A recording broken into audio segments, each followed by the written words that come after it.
Car అయితే washing అయిపోయింది. Washing తర్వాత మనం ఎక్కడెక్కడ శాండింగ్ పేపర్ అవసరం ఉంటుందో అక్కడంతా మనమైతే నీట్గా మార్కింగ్ అయితే చేస్తున్నాము.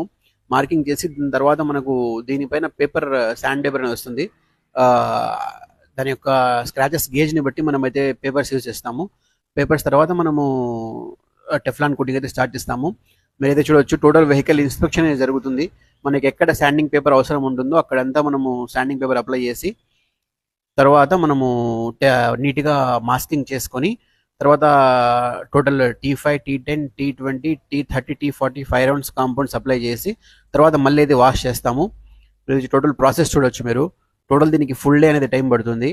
కంటిన్యూగా వర్క్ చేస్తే మీరు చూడొచ్చు ఎలా స్క్రాచెస్ పడిందో. ఈ టెఫ్లాన్ కోటింగ్ అనేది మనకు పెయింట్ కరెక్షన్ లాగా పనిచేస్తుంది. మీరు ఏదో చూడొచ్చు. అందరు టెఫ్లాన్ అంటే ఏమనుకుంటారు, ఏదో ఏదో ఏదో చేస్తారు ఇది అనుకుంటారు. అది ఏముండదు. నీట్గా మనము పెయింట్ కరెక్షన్ అయితే చేస్తాము.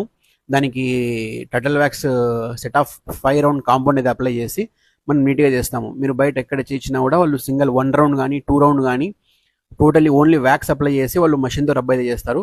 మన దగ్గర వర్క్ అనేది నీట్గా విత్ ప్రొఫెషనల్ వేతో అయితే ఉంటుంది.